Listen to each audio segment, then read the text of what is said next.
ஒவ்வொரு நாளும் விமென்ஸ் டேவும் கொண்டாடப்படணும், ஒவ்வொரு நாளும் மதர்ஸ் டே கொண்டாடப்படணும். சோ பெண் உரிமை எங்க முதல் காக்கப்படணும்? சபைகள்ல இருக்கணும்.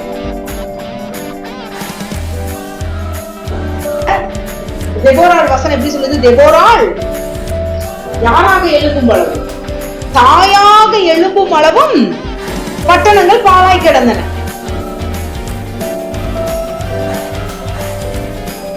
சித்தி மரம்ன்றது என்னது? சித்தி மரம் எதுக்கு? உடன்படிக்கை பற்றிய எதால செய்யறாங்க?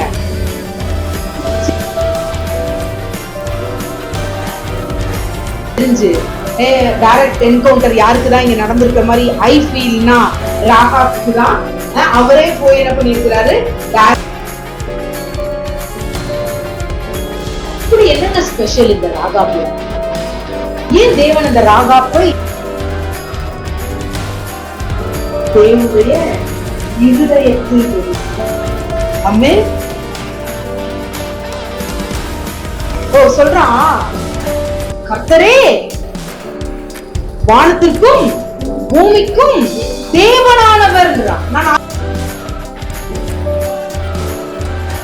சொல்ல போனா இன்னும் சீரியஸா பண்ணுங்க, அவருக்கு என்ன காப்பாற்றுன்னு எனக்கு கேட்கவே இல்லை.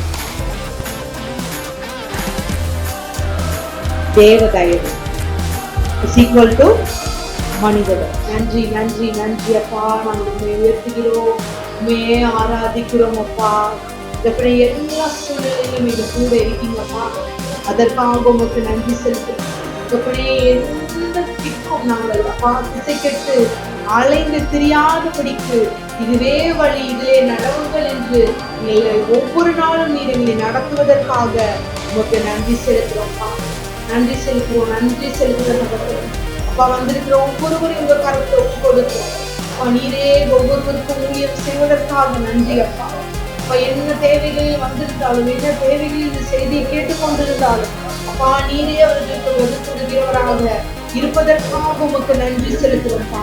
அப்பா, இந்த வார்த்தை உயிருள்ள அப்பா வார்த்தையாக ஒவ்வொருவருக்குள்ளும் செல்வதற்காக உமக்கு நன்றி செலுத்துறோம் தகப்பன். நன்றி செலுத்துறோம், நன்றி செலுத்துறோம் அப்பா. விதைக்கிறவனுக்கு விதையை தருவதற்காக நன்றி அப்பா. நன்றி செலுத்துறோம், நன்றி செலுத்துறோம்ப்பா. நான் இந்த விதையை நாங்கள் விதைக்கிறோம் வார்த்தையாகிய அப்பா, இந்த விதையை நாங்கள் விதைக்கிறோம் அப்பா தகப்பனே அப்பா. அதற்கான கனிகளை நீர் எங்களுக்கு தருவதற்காக உங்களுக்கு நன்றி செலுத்தும். Thank you father. நன்றி செலுத்தும். எல்லா துதி கன மகிமையும் உமக்கே செலுத்துகிறோம். இயேசுவின் நாமத்தில் ஜெபிக்கிறோம் நல்ல பிதாவே. ஆமென். ஆமென். லேசான காரியம் யாருக்கு லேசான காரியம்? இயேசுவுக்கு மாத்திரமல்ல, நம்மளாலும் என்ன செய்ய முடியும்? இந்த காரியங்களை செய்ய முடியும். இயேசுவின் நாமத்தில். ஹாப்பி விமென்ஸ் டே சொல்லு. ஹாப்பி விமென்ஸ் டேன்றது ஏதோ ஒரு நாள் மட்டும் கொண்டாடுற இது கிடையாது இல்லையா? ஒவ்வொரு நாளும் ஒவ்வொரு நாளும் விமென்ஸ் டேவும் கொண்டாடப்படணும், ஒவ்வொரு நாளும் மதர்ஸ் டே கொண்டாடப்படணும், ஃபாதர் டே கொண்டாடப்படணும், சன்ஸ் டே கொண்டாடப்படணும். என்னென்ன டே இருக்கோ அத்தனை டேவும் எப்படி கொண்டாடுறது? ஒவ்வொரு நாளும் சும்மா எல்லாரும் ஒரே கலர்ல சாரி கட்டிக்கிட்டு அப்புறம் ஒரே கலர்ல பேண்ட் ஷர்ட் போட்டுக்கிட்டு கூடி ஒரு நாள் வைக்கிறதா? அது ஜஸ்ட் மெமராண்டா, அவ்வளவுதான்.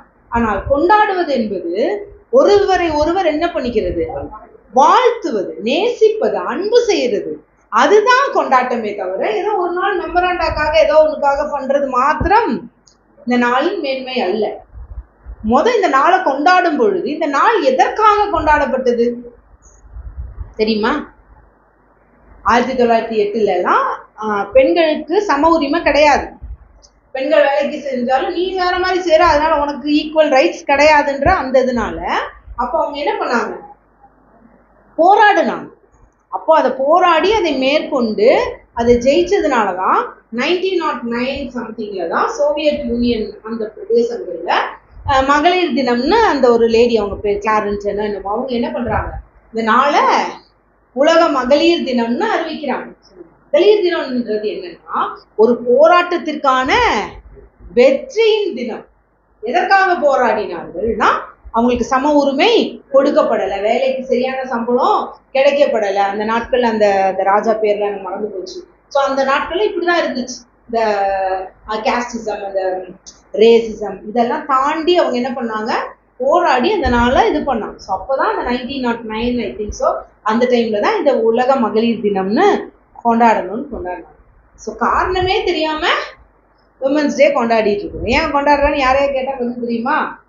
அவங்க கொண்டாடுறாங்க, நாங்களும் கொண்டாடுறோம். இன்னொன்று சபையில என்ன பண்ணிட்டு இருக்காங்க, அந்த நாள் மட்டும் அது வர நாள், அது ஞாயிற்றுக்கிழமையா இருந்தா இல்லை மற்ற நாளா இருந்தா பெண்கள் எல்லாம் சேர்ந்து இது பண்ணுவாங்க. அப்போ மட்டும் அந்த பாஸ்டர் அம்மா என்ன பண்ணுவாங்க, செய்தி கொடுப்பாங்க. அந்த செய்தி கேட்கறதுக்கு கூட பாஸ்டர் சில இடத்துல இருக்க மாட்டார். அவர் எங்க கிளம்பி போயிடுவார், அவர் இன்னொரு இடத்துக்கு செய்தி கொடுக்க போயிடுவார். பெண்கள் தானே, நீங்களும் அது பண்ணுங்க அப்படின்னு சொல்லிட்டு போயிடுவாங்க. ஸோ பெண் உரிமை எங்க காக்கப்படணும், சபைகள்ல இருக்கணும். பெண்கள் வந்து ஏதோ ஒரு நாளுக்கு சொல்றதுக்கு மாத்திரம் அல்ல. பெண்ணு நீ என்ன பண்ணு, முக்காடு போடு, இப்படி உடைய அணி, அப்படி இது பண்ணு, நல்லது, சில காரியங்கள் நல்லது. ஆனா எதற்காக செய்யறோன்றதுல ரொம்ப கவனமா இருக்கணும். சொல்லப்போனா ஒரு ஆப்பிரிக்கன் ஒரு நல்ல பெரிய ஒரு பிரசங்கி, அவர் சொல்றாரு, நான் ட்ரெஸ் பண்ணி நான் இந்தியன் பார்க்கும்போது நம்ம இங்க என்ன சொல்லிட்டு இருக்கோம், புடவை அணி, புடவை தான் நம்ம கலாச்சாரம்ன்றாங்க. ஆனா புடவை தான் என்னது, ரொம்ப அன்சேஃபஸ்ட் ட்ரெஸ் ஃபார் த விமென்னா அது என்னதான், சரி சாரி கட்டினா அழகா இருக்கும், வடிவமா தெரியும், அழகு, இட்ஸ் குட், நீ கட்டுற விதத்துல நல்லா இது பண்ணிக்கலாம். ஆனா அன்சேஃபஸ்ட் விமென் என்னது, அன்சேஃபஸ்ட் ட்ரெஸ் ஃபார் விமென்னா சொல்ல போனா என்னது, சாரி தான் ரொம்ப அன்சேஃபஸ்ட். ஆனா அதுவே வந்து நீங்க கவர் அப் பண்ணி போடும்போது எல்லாமே மறைச்சிருக்கு, இல்லையா இப்படி ட்ரெஸ் போடுறாங்க. நான் என்ன சொல்றேன், ட்ரெஸ்லயோ இல்லை நீங்க இது பண்ற தோற்றங்கள்லயோ இல்லை, பெண்ணினுடைய நடக்கையானது என்ன பண்ணணும், காரியங்களை விளங்க செய்ய வேண்டும். ஸோ நீங்க ஒரு பெண்ணை ஜட்ஜ் பண்ணும் பொழுது அவங்களுடைய நடக்கையிலிருந்தும் அவங்க வாயிலிருந்து புறப்பட்டு வருகிற ஒவ்வொரு வார்த்தையிலிருந்தும் யூ கேன் ஜட்ஜ் தேம். அதை விட்டுக்கிட்டு நீங்க எதால வச்சு ஜட்ஜ் பண்ணக்கூடாது, தோற்றத்தை வச்சு ஜட்ஜ் பண்ண கூடாது. அதுதான் இங்கிலீஷ்ல ஒரு இது ரொம்ப அழகா இப்ப ரொம்ப நாளா ட்ரெண்ட் ஆயிட்டே இருக்கு, don't judge a book by its cover அப்படின்னு சொல்லுவாங்க. ஒரு புத்தகத்தை அதோட கவரை பார்த்து என்ன பண்ணிடாத, ஜட்ஜ் பண்ணிடாத அப்படின்னு சொல்லி சினிமா படத்தோட டயலாக்லாம் சொல்லியிருக்கேன். பெண்ணினுடைய கலாச்சாரத்தின்படி அணிய வேண்டும் என்றால் புடவை கட்டணும்னு சொல்லி நீ ஒரு இது வச்சாங்கன்னா, அப்ப ஆண்களுடைய கலாச்சார உடை இது இப்போ தமிழ்நாட்டை பொறுத்தவரையும் எத்தனை பேர் வேஷ்டி சட்டை போட்டு சுத்துறாங்க இல்லையா? ஸோ உடைன்றது என்னது, comfortable for the chosen people. அவங்களுக்கு எது கம்ஃபர்டபுளோ அதை அணிஞ்சுக்கிறாங்க. ஆனா அந்த கம்ஃபர்டபுளா அவங்க அணியும் போது எதை கவனிச்சு அணியணும், மற்றவர்களுக்கு இடைஞ்சில்லாதபடிக்கு they can wear any dresses what they want, but that should be suit the atmosphere where they lives. Okay, இதுதான் பெண் என்ன சொல்றது, பெண்கள் தினத்தோட முன்னாடி. ஸோ சபைகள் இதுல மேம்பட்டு வரணும். ஏதோ ஒரு நாள் பேசுறது இல்லை, பெண்கள் எழும்ப வேண்டும். ஆவிக்குரிய வார்த்தையை பேசுவதற்கு பெண்கள் எழும்ப வேண்டும். இந்த ஒரு நாள் மட்டும் தெபோராவை பிடிச்சிக்குவாங்க, தெபோராவை பிடிச்சிப்பாங்க. என்னென்ன இருக்கும், மோஸ்ட்லி யாருன்னா தெபோரா தான் இந்த உமன்ஸ் டே அன்னைக்கு மாட்டிக்குவாங்க. ஆனா இந்த தெபோராள் வசனம் எப்படி சொல்லுது, தெபோராள் யாராக எழும்பும் அளவும், தாயாக எழும்பும் அளவும் பட்டணங்கள் பாழாய் கிடந்தன. அப்போ தாயாக ஒரு பெண் எழும்ப வேண்டும்னா அவள் எப்படிதான் எழும்பணும், தாயாக எழும்பணும். முதல்ல என்னவா எழும்பணும், தாயாக எழும்ப வேண்டும். தாயாக எழும்பும் பொழுதுதான் அந்த அம்மா யாரை வாழ்த்துறாங்க, யாக்கேலை வாழ்த்துகிறார். சோ ஒரு தாயின் குணம் எதுல, அவங்க தாயின் எப்படி கண்டுபிடிச்சுக்கலாம்னா, அவங்க என்ன பண்ணுவாங்க, மற்றவர்களை வாழ்த்துவார்கள். யாக்கேல் எங்க இருந்தாங்க, கூடாரத்தில் இருந்தாங்க. கூடாரத்தில் இருந்த ஒரு ஸ்திரீக்கு பலன் பெற்று ஒரு என்ன சொல்றது 900 ரதங்களை உடையவர். அப்படிப்பட்ட ஒரு சிசேராவை ஒரே ஒரு ஆணி ஆணியாலையும் ஒரு சுத்தியாலையும் அடிக்க முடிஞ்சிச்சுன்னா, அப்போ எப்படி வந்து தெபோராளுடைய ஞானம், தெபோராளுடைய தைரியம், தெபோராளுடைய வார்த்தைகள் எவ்வளவு தூரம் கூடாரத்தில் இருந்த யாக்கேலை அது ஸ்க்ரூனப் பண்ணியிருக்கும், எவ்வளவு தூரம் அவங்கள பக்குவப்படுத்தி இருக்கும். இதுதான் இங்க பெண்களுடைய இது. நான் மட்டும் எழும்புவதல்ல, அநேக ஸ்திரீகளை எழுப்ப வேண்டும், வாழ்த்தணும், அவங்கள வரவேற்கணும், அவங்ககிட்ட இருக்கிற நிறைவு என்ன பண்ணணும், தூக்கி பிடிக்கணும். ஆனா இன்னைக்கு அநேக பெண்கள்கிட்ட இருக்கிற பிரச்சனை என்னன்னா, என்னது, அவங்கள போட்டு தட்டிக்கிட்டே இருக்குது. இது போன வாரம் இல்லையா, அதோட இதுதான் நான் இந்த வாரமும் ஒரு பெண்ணை குறித்து தான் பேசணும்னு இருக்கேன். ராகாப். யாரு? ராகாப். பைபிள்ல ரொம்ப தெளிவா சொல்லியிருக்கு, ராகாப் என்னும் வேசி. வேற எங்கேயுமே எனக்கு தெரியல, வேற யாரையும் ஒரு என்ன சொல்றது, வேசி அந்த மாதிரி ஒரு ஒரு ஐடென்டிட்டி கொடுக்கப்படலைன்னு நான் நினைக்கிறேன். வேற எங்கேயா இருக்கா பைபிள்ல? புதிய ஏற்பாட்டில் வரும்போது அவள் விபச்சாரத்திலே பிடிப்பட்ட ஸ்திரீன் தான் இருக்கு. அப்புறம் வேற கள்ளன், நல்ல கள்ளன் கெட்ட கள்ளன் நம்ம தான் பேர் வச்சுக்கிட்டோம். அங்க கள்ளன் கெட்ட கள்ளன் எல்லாம் இல்லை. ஸோ என்னுடைய ஞானத்துல அது எனக்கு கொடுக்குற கொஞ்சம் இதுல எனக்கு அது தெரியல, தெரிந்தா சொல்லுங்க. இப்படி ராகாப் என்னும் வேசியின் வீட்டிற்குள்ள அவங்க தஞ்சம் புகுறாங்க அப்படின்ற ஒரு இது இருக்கு. அப்போ யார் இந்த ராகாப்? இதை பாக்குறதுக்கு முன்னாடி யோசுவா இங்கே வந்து என்ன பண்றாரு, மோசே வந்து மரித்து போறாரு. மரித்து போனதுக்கு அப்புறம் மோசே என்ன பண்றாரு, யோசுவா அந்த தலைமைத்துவத்தை ஏற்கிறார். அப்ப ஆண்டவர் சொல்ல, பயப்படாதே, திகையாதே, எல்லாம் பண்ணு, அப்படின்னு நான் கூட இருக்கிறேன்னு சொல்லிட்டு அவர் அங்க புறப்படுறார். இப்ப இவங்க எங்க இருக்கிறாங்கன்னு பாத்தீங்கன்னா சித்தீம்ல இருக்கிறாங்க. எங்க இருக்கிறாங்க? சித்தீம்ல இருக்கிறாங்க. இப்ப இந்த சித்தீம் என்ற இடத்துல, சித்தீம்னா உங்களுக்கு ஞாபகம், சித்தீம் மரம் எல்லாம் உடன்படிக்கை பெட்டியெல்லாம் எதால செய்யப்பட்டிருக்கு? சித்தீம் மரத்தால செய்யப்பட்டிருக்கு. ஸோ சித்தீம்ன்ற இடம் வந்துட்டு புல் வெளியுள்ள வயல் வெளியில் இருக்கிற இடத்துல இவங்க இருக்கிறாங்க. அப்ப அது அந்த காடு வந்து அந்த இடத்துக்கு எப்படின்னா ஒரு எப்படி சொல்றது, சித்தீம் மரத்தாலான காடு, அந்த மாதிரி ஒரு மரம் இருக்கிற அந்த இதுதான். அந்த இடத்துலதான் யாருக்கா இஸ்ரவேல் ஜனங்கள் இப்ப இருக்கிறாங்க, பாளையம் இறங்கி அங்க இருக்கிறாங்க. இந்த சித்தீம் நகரத்துக்கு இந்த நிறைய இது இருக்கு. நீங்க என்னாகமத்துல எல்லாம் போய் படிச்சீங்கன்னா கழுத பேசிச்சுல்ல, அது என்ன இடம்? சித்தீம் தான். இந்த பாலாக் தீர்க்கதரிசியா வந்தது பேசினது, அந்த கழுத பேசினது சித்தீம்ல தான். எனக்கு இப்போ நிறைய அப்பா போயிட்டு வந்ததுக்கு அப்புறம் நிறைய கழுத ரெவலேஷன். கழுத பேசிச்சு, கழுதையோட தாடதான் என்ன பண்ணுச்சு, அடிக்க சிம்சோனுக்கு உதவி இருக்கு. அடுத்து கழுத மேலதான் ஆண்டவர் மேலே ஏறி போறாரு இல்லையா? சோ கழுதையாக படைக்கப்பட்டிருக்கிறோம்னா கழுதைக்குன்னு ஒரு இது இருந்திருக்குது.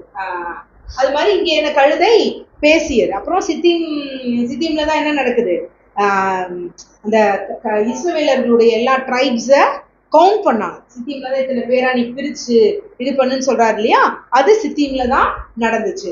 அதுக்கப்புறம் சித்தீம்ல என்ன நடந்துச்சுன்னு பாத்தீங்கன்னா, யோசுவா லாஸ்ட் ஃபைனல் கால்ல வந்து ஆசீர்வதிக்கிறாருல மோசே எல்லாத்தையும் அங்க வச்சுதான் சித்தீம்ல ஆசீர்வதிக்கிறார். யோசுவாவும் இவரை வந்து மோசேவை வந்து அவர் ஒரு வெற்றியாளர் என்று சித்தீம்ல தான் அறிவிக்கிறார். அதுக்கப்புறம் சித்தீம்ல இன்னொரு முக்கியமான ஒரு நடக்கிறது என்னன்னா, இந்த ஆர்க்கோட உடன்படிக்கை பெட்டியினுடைய பயணம் துவங்குகிற இடம். அங்கிருந்துதான் எதை கடக்க போறாங்க, யோர்தான் நதியை கடந்தார்கள். யோர்தான் இங்கே சித்தீம்ல இருந்து அது எங்க முடிவடைஞ்சிச்சுன்னா கீழ்கால தான் போய் அங்க உடன்படிக்கை பெட்டிய வைக்கிறாங்க. இப்படி சித்தீம் அப்படின்ற ஒரு இடத்துக்கு ஒரு மேன்மை இருந்துச்சு. ஸோ சித்தீம்ன்றது த ஆர்க், அந்த உடன்படிக்கை பெட்டியானது தன்னுடைய பயணத்தை தொடங்கியது.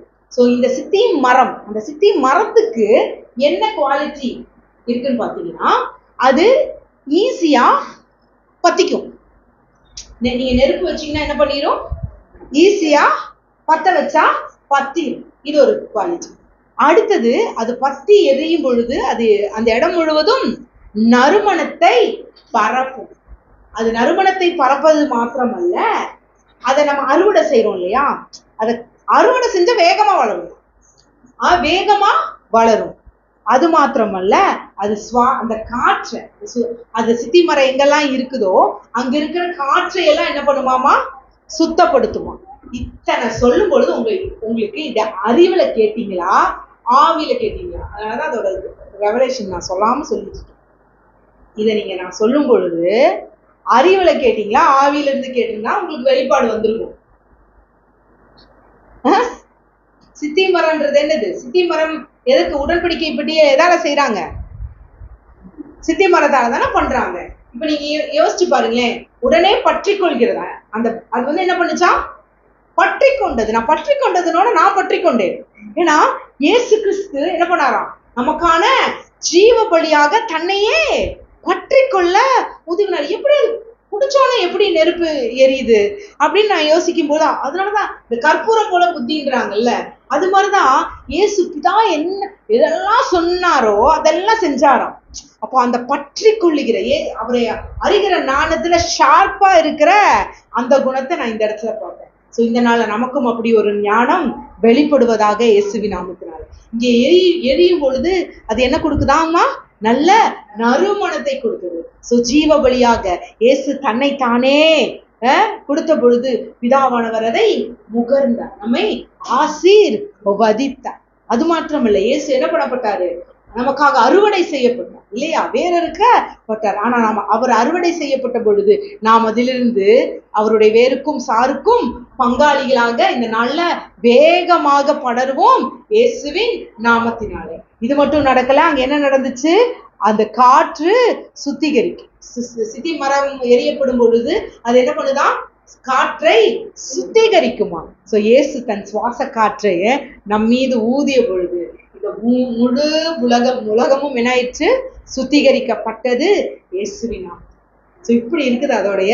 சோ இங்கே இவர்கள் சித்தியிலிருந்து எங்கே புறப்படுகிறாங்க? எரிகோவுக்கு, கானான் தேசமாகிய கில்காலுக்கு என்ன பண்றாங்க? புறப்பட்டு போறாங்க. சோ கானான் தேசத்துல இருக்கிற எரிகோ எப்படி இருக்கும் பாத்தீங்கன்னா, ஒரு கேபிட்டல் சிட்டி மாதிரி. அதுதான் இருக்கிறதுலயே ஒரு கேபிட்டல் சிட்டி மாதிரி, கானானுடைய கேபிட்டல் சிட்டி மாதிரி இருக்கு. சோ இந்த தேசத்துக்கு தான் இவர்கள் புறப்பட்டு போறாங்க. இந்த எரிகோவும் எப்படிப்பட்ட தேசம்னா, அதுக்கும் பேர் என்னது? சிட்டி ஆஃப் வால்ஸ், நிறைய மதில் சூழ்ந்த பட்டணம். இன்னொரு இடத்துல சிட்டி ஆஃப் மூன், அது இந்த அரபிக் அந்த இதுல எல்லாம் வச்சுட்டத சிட்டி ஆஃப் மூணுன்னு சொல்றாங்க. அங்கேயும் ஒரு வாசனை இருந்திருக்கு. ஜெரிகோனாலும் என்னதான்? வாசனை தான் அங்கேயும். இங்க நீங்க புதிய ஏற்பாட்டுல வரும்போது அந்த எரிகோவுடைய பேர் இங்கேயும் எழுதப்பட்டிருக்கு. அதுக்கு சிட்டி ஆஃப் பாம்ஸ்னா பனைமரம். சொல்ல போனா இயேசு கிறிஸ்து குருடனுடைய கண்ணை அங்கதான் திறக்கிறார். சோ இங்கும் ஒரு ஸ்திரீனுடைய மனக்கண் திறக்கப்பட்ட இடம். யாரும் போகல, எந்த ஊழியக்காரனும் போய் அங்க சுவிசேஷம் அறிவிக்கல. கானான் தேசத்துக்குள்ள இப்ப யாரும் எங்க போறாங்க? இவங்கதான் இப்ப முதல்ல போறாங்க. ஏற்கனவே ஆபிரகாம் அங்கே இருந்தார், ஈசாக்கு அங்கே இருந்தார், யாக்கோபு இருந்தார். ஆனா கிளம்பி எங்க போயிட்டாங்க? எல்லாரும் எகிப்துக்கு போயிட்டாங்க. அப்ப எகிப்துல இருந்து இப்ப என்ன பண்றாங்க? விடுவிக்கப்பட்டு திரும்பி வந்துட்டு இருக்காங்க. திரும்பி வர காலம் எத்தனை வருஷத்துக்கு அப்புறம்? 400 வருஷத்துக்கு அப்புறம் வராங்க. இப்ப கானான்ல தேவனை அறியாத ஜனம்தான், யாரும் அவங்களுக்கு போய் தனியா இது பண்ணல. ஆனால் அங்கே ஒரு ஸ்திரீனுடைய கண்கள் மட்டும் திறக்கப்படுகிறது. சோ இங்க யாரும் போய் ஊழியம் செய்யல, ஆண்டவரே அவளுக்காக வந்து இறங்கி என்ன பண்றாரு? ஊழியம் செய்கிறார். So direct encounter. எப்படி ஆபிரகாமுக்கு டைரக்ட் என்கவுண்டர் நடந்துச்சோ, எப்படி ஒரு மோசேக்கு டைரக்ட் என்கவுண்டர் நடந்துச்சோ, நோவாவுக்கு டைரக்ட் என்கவுண்டர் நடந்துச்சோ, அது மாதிரி எனக்கு மற்றவங்களுக்கு தெரியல. ஆனா ஸ்திரீகள்ல எனக்கு தெரிஞ்சு டைரக்ட் என்கவுண்டர் யாருக்குதான் இங்க நடந்திருக்கிற மாதிரி ஐ ஃபீல்னா ராகாப்புக்கு தான். அவரே போய் என்ன பண்ணிருக்கிறாரு? டைரக்ட் என்கவுண்டர் பண்ணி. சோ இப்படியாக சித்தியில இருந்து எங்க புறப்படுறாங்க? எரிகோவுக்கு புறப்படுகிறார்கள். அப்படி புறப்படுறதுக்கு முன்னாடி வேவுக்காரரை யோசுவா அனுப்புறார். எத்தனை பேர் அனுப்புறாரு? 2 வேவுக்காரரை எப்படி அனுப்புறாராம்? ரகசியமாய் அனுப்புகிறாராம். யோசுவா 2வது அதிகாரம் 1வது வசனம். நூனின் குமாரனாகிய யோசுவா சீத்தீமிலிருந்து வேவுக்காரராகிய 2 மனுஷரை ரகசியமாய் வேவு பார்க்கும்படி அனுப்பி, நீங்கள் போய் தேசத்தையும் எரிகோவையும் பார்த்து வாருங்கள் என்றான். அவர்கள் போய் ராகாப் என்னும் பெயர் கொண்ட வேசியின் வீட்டுக்குள் பிரவேசித்து அங்கே தங்கினார்கள். எப்படிதான் அனுப்புறாரு? ரகசியமா தான் அனுப்புறாரு. யாருக்கும் தெரிய வேணாம்ப்பா. ஏற்கனவே மோசே என்ன பண்ணாரு? 12 பேரை அனுப்புனாரு. 12 பேரை அனுப்பிட்டு என்னாச்சு? நம்ம 2 பேரும் தான் கரெக்டா வந்து பதில் சொன்னோம். மத்த 10ம் வேற மாதிரி தான் சொல்லுச்சு. இப்ப திருப்பியும் நம்ம எல்லாத்தையும் 12 கோத்திரத்தையும் வாங்கப்பா அப்படின்னு சொல்லிட்டு கூப்பிட்டுட்டு அதை போய் கூப்பிட்டுட்டு இது பண்ணிட்டு இருக்கிறதுக்கு இவருக்கு யாரு பெஸ்டா தெரிஞ்சிச்சோ அவங்க 2 பேர்த்தையும் அனுப்புறாரு. இந்த 2 பேர் போடப்படல. ஆனா அந்த யூத கலாச்சாரம் அந்த புக்ஸ்ல எழுதியிருக்கிறது படி அவங்க நம்புறாங்க இங்க அனுப்பப்பட்டது காலேபும் பினகாசும் அப்படின்னு சொல்லிக்கிறாங்க. சோ காலேபும் பினகாசும் தான் அனுப்பப்படுறாங்க. ஏன்னா காலேபு ஈஸியா மலை ஏறுவாரு. காலேபு என்றால் என்ன சொல்ற? ஓல் ஹார்ட்டட். ஒரு விஷயத்தை செஞ்சா முழு மனதோடு செய்கிறவர். சோ இப்படி இவங்க 2 பேரும் அனுப்பப்படுறாங்க. ஆனா அனுப்பப்பட்டது எப்படிதான் அனுப்பப்படுறாங்க? ரகசியமா தான் அனுப்பப்படுறாங்க. அவர் சொல்ற தேசத்தையும் போய் பாரு, எரிக்கோவையும் பாரு. ஏன்னா எரிக்கோன்றது எப்படிப்பட்ட பட்டணம்? மதில் சூழ்ந்த பட்டணம். அவங்க ரொம்ப தைரியமா இருக்காங்க. அவன் நம்மளைய ஒண்ணும் பண்ண முடியாதுன்ற அந்த இதுலதான் அவங்களாம் இருந்துட்டு இருக்காங்க. சோ அந்த பட்டணத்தையும் நீ போய் பாரு அப்படின்னு சொல்லி இவங்க சித்தீம்ல இருக்கிற செய்தி எங்கேயும் போயிருச்சு, எரிக்கோ பட்டணத்துக்கும் போயிருச்சு. அதனாலதான் இவங்க பயந்துகிட்டு எங்க போய் தஞ்சை அடையிறாங்க? காலேபும் பினகாசும்னு வச்சுக்கோமே 2 பேரும் போகும் பொழுது இப்ப யாரெல்லாம் விட்டு போறாங்க? தன்னுடைய தேச ஜனங்களை எல்லாத்தையும் விட்டுட்டு வேவு பார்க்கறதுக்கு தான் போறாங்க. ஆனா அவங்க இருதயம் எப்படி இருந்திருக்கும்? பயத்துலதான் இருந்திருக்கும். நமக்கு எங்கேயும் எப்படி ஃபேவர் எப்படி எங்க கிடைக்கும்னு நினைத்து கொண்டு இருக்கும் பொழுது தேவன் அங்கே ஒரு அடைக்கலத்தை அவங்களுக்கு ஓபன் பண்ணி வச்சிருந்தாங்க. இவங்க காட்ஸ் ஃபேவரை பெற்றிருந்ததுனால ஒரு விமனோட ஃபேவர் அவங்களுக்கு ஈஸியா கிடைச்சிருந்துச்சு. ஏற்கனவே ஒரு ராகாபை அங்கே அவர் தேவன் ஆயத்தப்படுத்தி வைத்து இருந்தார். பார்த்து கொண்டிருக்க உங்களையும் பார்த்து எல்லாத்தையும் பார்த்து சொல்றேன். வேறவர் நீங்க காட்ஸ் ஃபேவர்ல உங்களை தனியா, அதாவது எப்படி சொல்றது, நீங்க உங்கள் தாய் தகப்பனை விட்டு உற்றார் உறவுகளை விட்டு வேற ஒரு இடத்துக்கு படிக்கிறதுக்காகவோ இல்ல வேலைக்காகவோ நீங்கள் சென்றிருப்பீர்களானால் நிச்சயமாக அங்கே ஒரு ஃபேவர், என்ன சொல்றது, ஒரு விமனோட இல்லைன்னா ஒரு மென்னோட ஃபேவர் நிச்சயமாக உங்களுக்கு கிடைக்கும் இயேசுவின் நாமத்தில். ஸோ நம்ம காட்ஸ் ஃபேவர்ல போனா போதும். நம்ம தனிமைப்படுத்தப்பட்டு போனா பிரச்சனை இல்லை. மனிதர்களிருந்து விலக்கி எடுக்கப்பட்டு போனாலும் கூட தேவன் நமக்கான தயவை ஏற்ற நேரத்தில் ஏற்ற காலத்தில் அனுப்புவார் இயேசுவின் நாமத்தில். ஸோ இப்படி இவங்க என்ன பண்றாங்க? உள்ள வராங்க. அங்க யார் அடைக்கலம் கொடுக்குறா? ராகாப் அடைக்கலம் கொடுக்குறாங்க. ராகாப் என்ன பண்றாங்க? கதவை திறக்கிறாங்க. நீங்க யோசிச்சு பாருங்க. காலேபும் யாரு பினகாசும்னு வச்சுக்கோங்க. இந்த 2 பேரும் வேவு பார்த்து போகும் பொழுது இந்த வீட்டுக்கு தான் போய் கதவை தட்டணும்னு போயிருப்பாங்களா இல்லையா? எப்படி இவங்க எப்படி? ஏன்னா மதில் மேல எரிக்கோ எப்படி மதில்களால் சூழப்பட்டது. ஸோ கயிறு போட்டுதான் என்ன பண்ணியிருப்பாங்க? ஏறிப்பாங்க. ஏறும்போது அங்க அந்த மதில் எப்படிப்பட்டதா? சும்மா ஒரு ஆள் நடக்கிற மதில் எல்லாம் கிடையாது. அது 4 பேரு அப்படியே குதிரையிலேயே போலாமா, அந்த அளவுக்கு அவ்வளவு பெரிய மதில். ஸோ அப்படிப்பட்ட மதில்ல ஏறி இவங்க போயிட்டு இருக்கும்போது எந்த குதிரைக்காரன் பார்த்தானோ எந்த வேவுக்காரன் அந்த நாட்டு சோல்ஜர் பார்த்தானோ தெரியாது. இவங்க என்ன பண்ணிட்டாங்க? பயம் வந்திருக்கும். அப்போ இவர்கள் போய் ஒவ்வொரு கதவா தட்டுனாங்களா என்னன்னு தெரியல. ஆனால் வழி இதுவே இதுல நடவுங்கன்ற சத்தம் நிச்சயமா அவங்க காதுகளை துணித்திருக்கும். நேர்வழியாய் நடத்துகிறவர் யார் வீட்டுக்கு நேரா அனுப்புறாரு?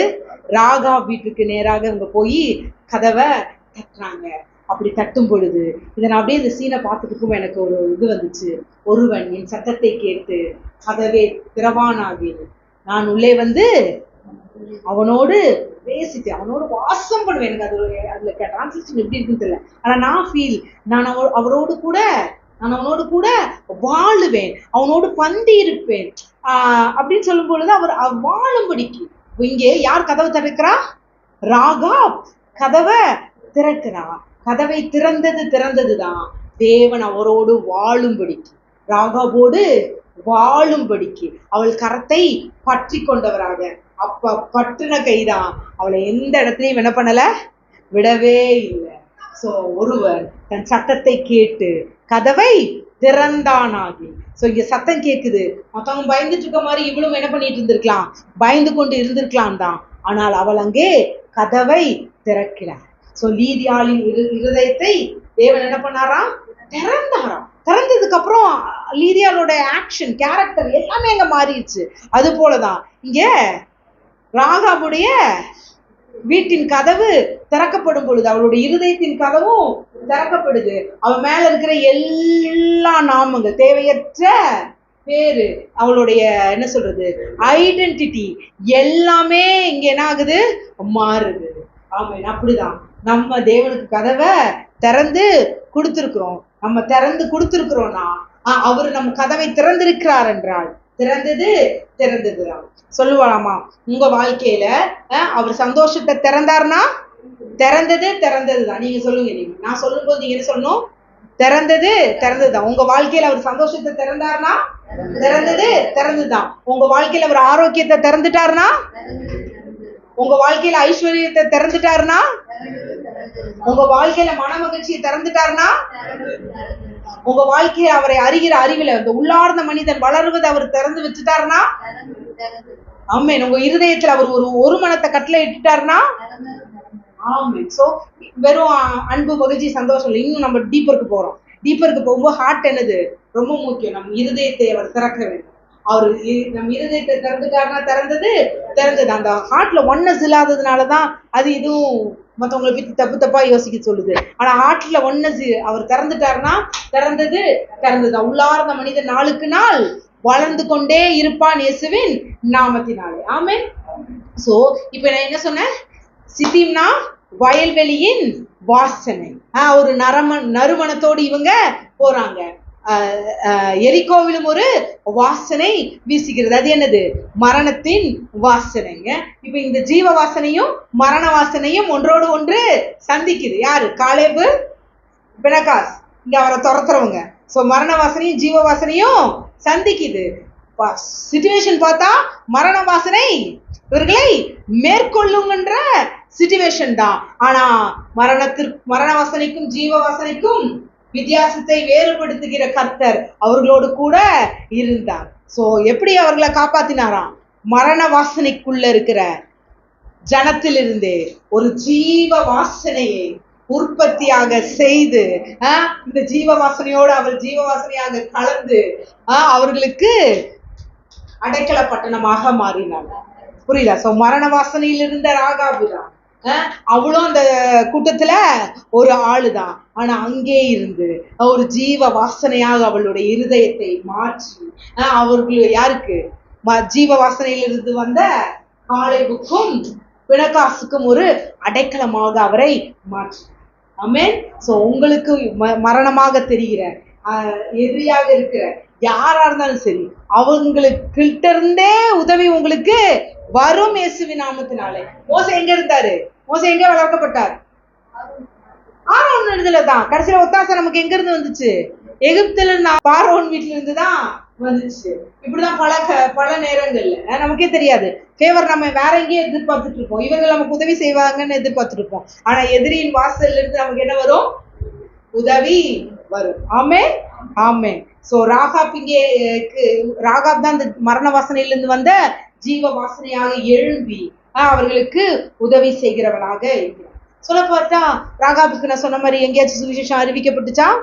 இல்ல. Direct encounter of God. அப்படி இருந்த ராகாபுடைய ஏன் ராகாப் வீட்டை விட்டுட்டு வேற வீட்டுக்கு போயிருக்கலாமே. அப்போ ராகாபுக்கும் ஒரு உதவி அவளுக்கு தேவைப்பட்டிருக்கு. ஏன்னா மரண வாசனையில இருக்கிற ஒரு ஜீவ வாசனையா மாறிட்டா. ஆனா அந்த ஜீவ வாசனை எங்கேயும் இருக்கக்கூடாது. மரணத்தின் வாசனையில இருக்கக்கூடாது. இவள தேவன் என்ன பண்ண போறாரு? மீட்டெடுக்க அந்த ஜீவனின் ஜீவனுக்குள்ள அவளை அழைத்து செல்ல விரும்பிய கர்த்தர் நேரா காலேபையும் பினகாசையும் அவ வீட்டு கதவை தட்ட வச்சாரு. ஆமென். சில நேரங்கள்ல சில சூழ்நிலைகள்ல நம்ம தவித்து போயிருக்கலாம். எப்படி நடக்க போதோன்னு தெரியாம இருக்கலாம். ஆனா நன்மையானது நம் கதவை தட்டும் இயேசுவின் நாமத்தினால். ஆமென். இங்க பாருங்க, இப்ப யாருக்கு அவ ஃபேவர் கொடுக்குறா? தேவ ஜனத்துக்கு. இப்ப தேவ ஜனத்துக்கு அவ அடைக்கலம் கொடுத்த உடனேயே இப்போ ராகாப் யாருடைய அடைக்கலத்துக்கு கீழே வந்துட்டா? தேவனுடைய அடைக்கலத்துக்கு. சங்கீதம் 91 சொல்லப்பட்டதுபடி அவர் செட்டையின் கீழ் அடைக்கலம் புகுந்தாள் ராகா. ஆமென். சோ தேவ தயவு ஒரு ஊழியக்காரருக்கு, ஒரு தேவ ஜனத்திற்கு நாம் உதவி செய்யும் பொழுது நிச்சயம் தேவன் நம்முடைய அடைக்கலமாக மாறுவார் இயேசுவின் நாமத்தினாலே. ஆமென். ஆமென். பாட்டு இருக்குல்ல, என்ன பாட்டு? அவர் செட்டையின் கீழ் அடைக்கலம் புகவே தம் சிறகுகளால் மூடுவார். அவர் செட்டையின் கீழ் அடைக்கலம் புகவே தம் சிறகுகளால் மூடுவார். அப்படியே ராகாப்பா பாருங்க. ராகாப் இப்ப என்ன பண்றா? கதவை திறக்கிறாள். அங்க யார் 2 பேர் அடைக்கலம் போடுறாங்க? காலேபும் பிணக்காசும். அடைக்கலம் கொடுக்கறது இவ மாதிரி இருக்கலாம், அவ ஏதோ ஹெல்ப் பண்ற மாதிரி இருக்கலாம். அப்படி அல்ல, அங்க அவள் செய்யும் பொழுது இவளை அடைக்கலப்படுத்துவதற்கு 2 கரம் விரித்து அவர் அவளை தன் மார்போடு மார்பாக அணைத்துக் கொள்கிறார். ஆமென். இப்படிதான் சில நேரங்களை நம்ம சில உதவிகளை செஞ்சிருவோம். மனிதர்கள் மறந்து போலாம், ஆனால் தேவன் மறவாதவர், அவர் மாறாதவர். நம்முடைய அடைக்கலமாக அவர் எப்பொழுதும் இருக்கிறார். அவரே நம்முடைய அடைக்கலம். இந்த சீனை நான் பார்க்கும்போது எனக்கு ரொம்ப சந்தோஷமா இருந்துச்சு. இப்படின்னா அப்படியே நான் எப்படி பார்த்தேனோ உங்களால விசிபிள் பண்ண முடிஞ்சா, விஷயங்களை பார்க்க முடிஞ்சா ஹெல்ப் பண்றேன். இப்ப இங்க கதவை தட்டுறாங்க, காலேபும் பிணக்காசும் கதவை தட்டுறாங்க. இங்க உள்ள இருந்து ராகாப் கதவை திறக்கிறாங்க. ராகாப் திறந்த உடனே அவங்க 2 பேரும் இந்த கிட்ட அடைக்கலம் கொடுக்குறாங்க. ஆனா அவங்க உள்ள வரும்பொழுது இந்த கதவை திறந்தோடனே அவங்களுக்கு பின்னாடி ஒருத்தர் நின்று அழகா இவங்களை தன் தஞ்சத்திற்குள்ள தன் சட்டையின் கீழே மறைச்சிருக்காரு. Wow, what a lovely God. எந்த இடத்துலயும் நம்மள காயப்படுத்தாத, விட்டு கொடுக்காத. சில டைம் அந்த அம்மா அங்க ராகாப் அவங்களுக்கு ஹெல்ப் பண்ணா மேபி அவங்களுக்கு வேற மாதிரி நடந்திருக்கலாம். ஆனா தேவனுடைய அடைக்கலம் வந்ததுனால அவங்க தைரியம் கொண்டு அந்த இடத்துல கால் ஊன்றி நிற்கிறார். ஓ தேங்க்யூப்பா, நன்றி செலுத்தும், நன்றி செலுத்தும். இன்னைக்கும் பயப்படாதீங்க, கலங்காதீங்க. நீங்க அவருடைய அடைக்கலத்துக்குள்ளதான் இருக்கீங்க. எந்த ஒரு தீமையும் உங்களை அணுகாது இயேசுவின் நாமத்தில். ஆமென். இங்கே அவளுக்கு முன்பாக மரணமும் வைக்கப்பட்டிருந்துச்சு, ஜீவனையும் வைக்கப்பட்டிருந்துச்சு. அவ கதவை சாத்திருந்தானா மரணத்திற்கு அவ இது பண்ணியிருந்துச்சான். ஆனால் அவள் கதவை திறந்தபடினா she chose the life. அவள் ஜீவனை தெரிந்து கொண்டிருந்தாள். நன்மையானதை தெரிந்து கொண்டு தீமையானதை அவள் அங்கே விட்டு விட்டாள். ஓ தேங்க்யூ ஃபாதர். இன்னைக்கு நமக்கு முன்பாக நன்மை மாத்திரமே இயேசு கிறிஸ்துவின் மூலமாக வைக்கப்பட்டிருக்கு. ஆமென். சரி, அப்படி என்னங்க ஸ்பெஷல் இந்த ராகாப்ல? ஏன் தேவன் அந்த ராகாப்பை தேடி போக வேண்டும் அப்படின்னு சொல்லிட்டு சில இதுல நான் இது பண்ணும்போது சர்ச் பண்ணும்போது அந்த கானானுடைய பழக்கத்தின்படி அந்த பெண் குழந்தைகள்ல சில குடும்பங்கள்ல இருந்து அந்த ப்ராஸ்டியூஷன், அந்த எப்படி இந்த கோயில்ல வைப்பாங்க இல்லையா, அது மாதிரியான இதுக்கு விட்டுருவாங்க. ஸோ அது போலதான் இந்த ராகா தன்னுடைய 10 வயதிலே தன் தாய் தகப்பனாலும் கைவிடப்பட்டு ராஜ ஊழியர்களால இழுத்து செல்லப்பட்டவள் தான். தன் விருப்பமே இல்லாம இழுத்து செல்லப்பட்டவள் தான் இந்த ராகா. அப்ப அவளுக்கு அந்த வயசுல தெரியுமா? தெரியாது. அப்பா அம்மாவும் தடுத்தாங்களா? தடுக்கல. ஏன் தடுக்கல? இதை தடுத்தா ராஜா கிட்ட இருந்து நமக்கு ஹெல்ப் வராது, நம்ம குடும்பம் பிழைக்கு இந்த ஊருக்குள்ள பிழைக்க முடியாது அப்படின்னு சொல்லிட்டு அவங்க என்ன பண்றாங்க, தாய் தகப்பனால் கைவிடப்பட்டவள் தான் இந்த ராகா. இப்படியே இந்த ராகா அவளால் இந்த வாழ்க்கைக்குள்ள என்ன பண்ண முடியல, சகித்து கொண்டு இருக்க முடியல. எல்லா வசதியும் இருக்கு. ராகா எப்படின்னா அந்த இதெல்லாம் ரொம்ப தள்ளியெல்லாம் இல்லை. ராஜாவுடைய நல்ல காஸ்ட்லி லைஃப், நல்ல சூப்பரான லைஃப் தான். பாட்டு பாடலாம், ஆட்டம் ஆடலாம், நல்ல லைஃப் தான். இவளுக்கு என்ன குறை அப்படின்ற ஒரு லைஃப் தான். ஆனா பாக்குறவங்க ஒவ்வொருத்தரோட பார்வையும் எப்படிதான் இருக்கும், வேற மாதிரிதான் இருக்கும் இல்லையா?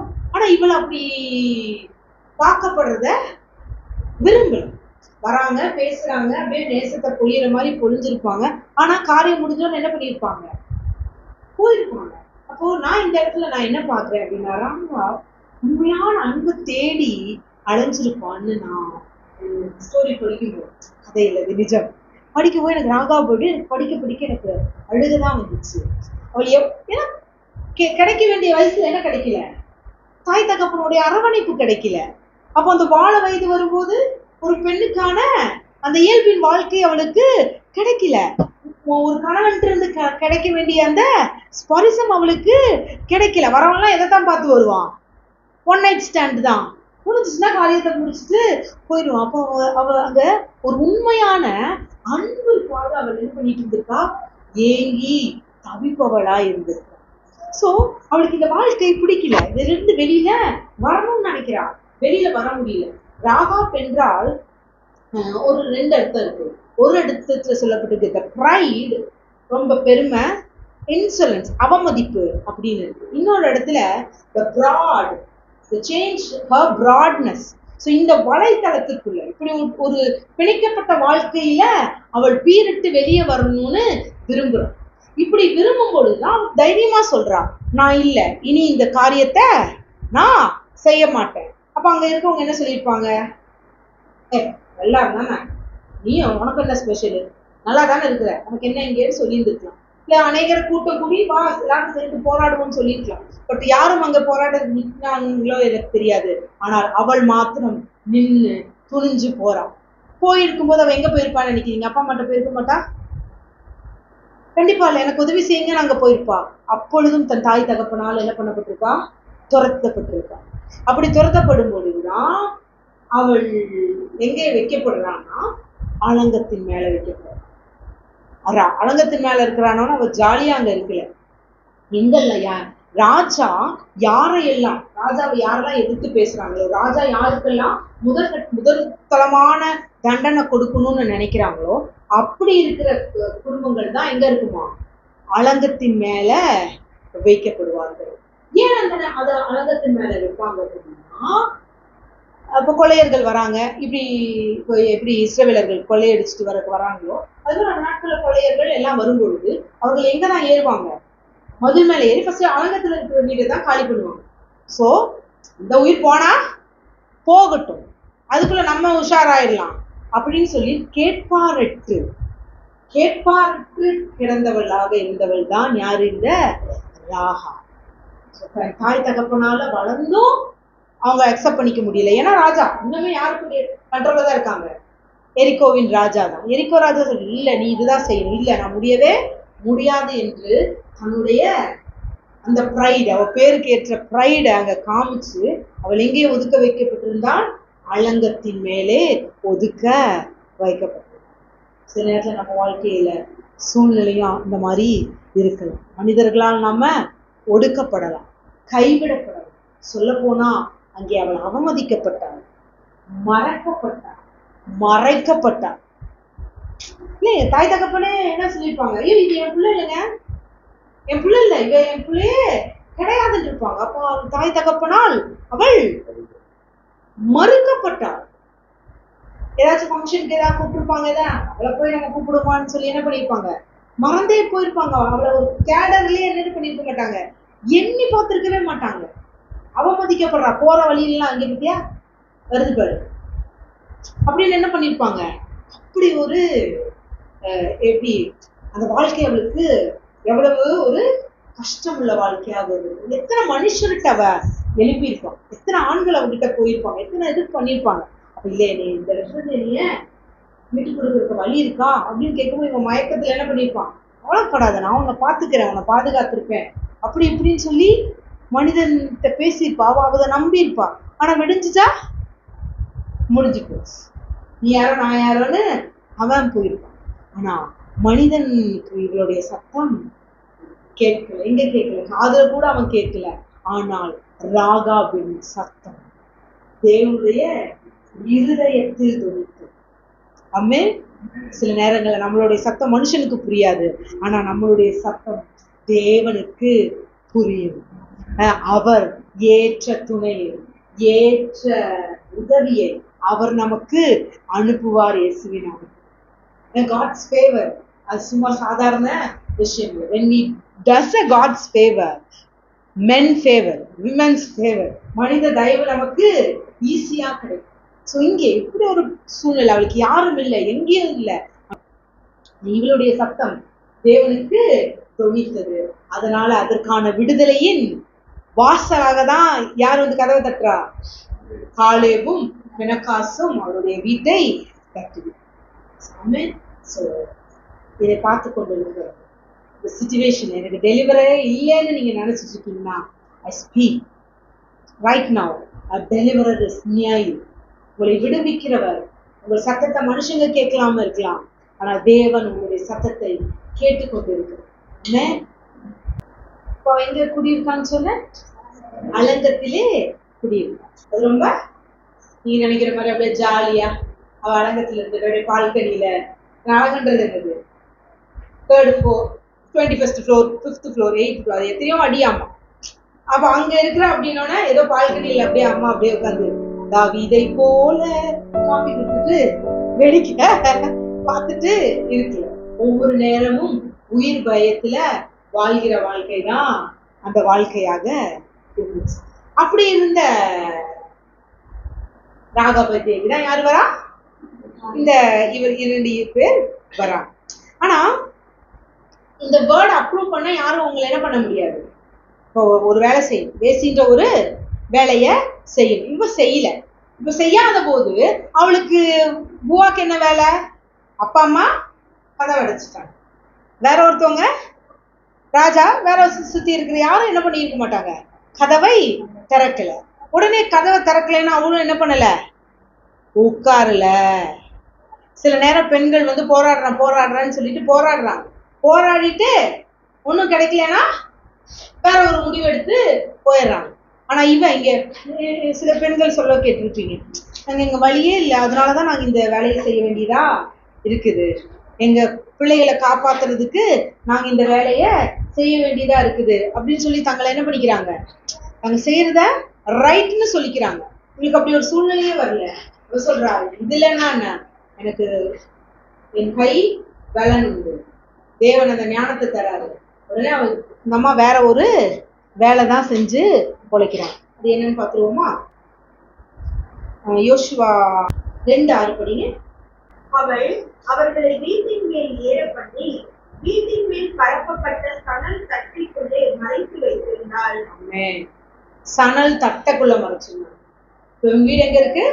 அலங்கத்துல. இது 2 தடவை சொல்லப்பட்டிருக்கு. எங்க படிச்சீங்கன்னா 2:15 இருக்கும். அவள் வீடு அலங்கத்தின் மேல் இருந்தது, அலங்கத்திலே அவள் குடியிருந்தாள். So easy target. எதிரியோட ஈஸி டார்கெட் தான் யாரு? இந்த அலங்கத்தின் மேல இருக்கிறவங்க. இப்ப அப்போ ராகாபு யாரு? எதிரிக்காக வைத்திருந்த ஈஸி டார்கெட். ஆனா மனுஷன் பார்வையில எதிரிக்கு ஈஸியான டார்கெட். ஆனா இங்க கடவுளுக்கு அவ டார்கெட் ஆனா. சோ அவ கடவுளோட டார்கெட் ஆனதுனால எந்த எதிரியின் சூழ்ச்சியும் அவளை என்ன பண்ண முடியல, தொடவே முடியல. சில நேரத்துல நம்மளும் மற்றவங்க ஈஸி டார்கெட்டா இருக்கலாம், ஆனா காட் தான் உங்களை டார்கெட் பண்ணிருக்காங்க. சோ உங்க டார்கெட் அவரா இருக்கிறதுனால அவன் உங்களை டார்கெட் பண்ணவே முடியாது. வெச்ச குறி தப்பாதுன்னு அவர் என்ன பண்ணிட்டே இருக்கிறாரு, நம்மை இரவும் பகலும் பாதுகாத்து கொண்டே இருக்கிறார். So you will never be a easy target for the enemies. என்னது, இரவின் பயங்கரத்துக்கும் பகலில் பறக்கும் அம்பிற்கும் கொள்ளை நோய்க்கும் அது என்னத்துக்கும் நீ என்ன பண்ண மாட்டீங்க, பயப்படவே தேவையில்லை. ஏன்னா எதுவும் உங்களை டார்கெட் பண்ண முடியாது. ஏன்னா நீங்கள் யாருடைய பிள்ளைகள்? ஒளி வெளிச்சத்தின் பிள்ளைகள். சோ இருள் இருக்கிற அவனால உங்களை டார்கெட் பண்ணவே முடியாது. ஆனா பார்வைக்கு ஈஸி டார்கெட்டா இருக்கலாம். அப்படிதான் அங்கே ராகாபும் ஈஸி டார்கெட்டா இருந்தான். சோ இப்படி இருக்கிற சூழ்நிலையில தான் இவங்க பூவாக்கு என்ன பண்ணுவாங்க, இந்த சணல் தட்டையை படிச்சோம் இல்லையா, யோசுவா 2:6, அவள் அவர்களை வீட்டின் மேல் ஏற பண்ணி வீட்டின் மேல் பரப்பப்பட்ட சணல் தட்டைகளுக்குள்ளே மறைத்து வைத்திருந்தார். இந்த சணல் தட்டை அப்படின்றது தான் அந்த நாட்கள்ல சணல் ட்ரெஸ் செய்வாங்கல்ல, சணல் ஆடை. அந்த அதுக்கு என்ன பண்ணுவாங்கன்னா அந்த ஃபிளக்ஸீடு, சணல் தட்டை இங்க இருக்கு, அங்க ஃபிளக்ஸீடு எல்லாம் அறுவடை எல்லாம் முடிஞ்சதுக்கு அப்புறம் அந்த குச்சியெல்லாம் நிக்கும் இல்லையா, இந்த குச்சியை இவங்க என்ன பண்ணிட்டு வரணும், வெட்டிட்டு வரணும். அதுவும் இந்த அம்மா காலங்கத்தால டைம்ல போக முடியுமா? இவங்க எங்க இருக்காங்க? அலங்கத்துக்கு மேல இருக்கிறாங்க. சோ எவ்வளவு இருட்டோட இவங்க என்ன பண்ணணும், எழும்பணும், போய் வயலுக்கு போய் என்ன பண்ணிட்டு வரணும், எல்லாத்தையும் அறுத்துட்டு வரணும். அது எப்படி இருக்கும்னா ரொம்ப ஹார்டான குச்சி.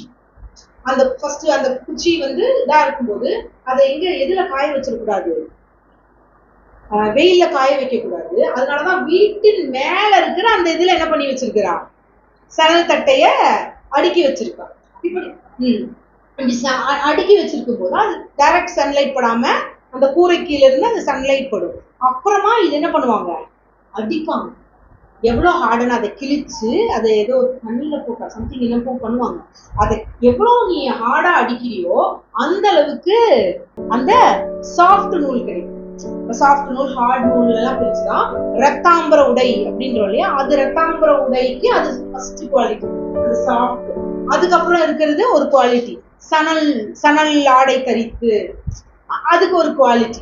இப்படி என்ன பண்ணுவாங்க, குவாலிட்டி வைஸா பிரிக்கணும். சோ இப்படி வேலை செய்தவள் தான் யாரு, இந்த ராகா. சோ ஒரு நாளும் சொல்லிடாதீங்க எனக்கு இதுதான் பொழப்பு, இந்த பொழப்பு விட்டா வேற பொழப்பு இல்லைன்னு சொல்லவே சொல்லாதீங்க. உங்கள் கையே உங்களுக்கு உதவியாக மாறும். நான் இப்படி யோசிக்கிறேன், அப்ப இவன் மட்டும் செஞ்சிருப்பாளா, இல்ல இந்த வேலை இவன் மட்டும் செஞ்சிருப்பாளா அப்படின்னு மேபி இவ கூட வந்திருந்த சில பெண்களும் இருந்திருக்கலாம். She's a warrior.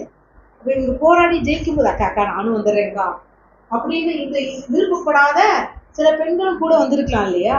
அப்ப அந்த பெண்களை எல்லாம் கூட்டிட்டு அந்த வேலையை பண்ணிருப்பாங்க. அவங்களுக்கும் இவங்க ஒரு டெலிவரரா இருப்பாங்க நான் நம்புறேன். இது எங்க ஸ்டோரியில சொல்லப்பட்டிருக்கானா எனக்கு தெரியாது.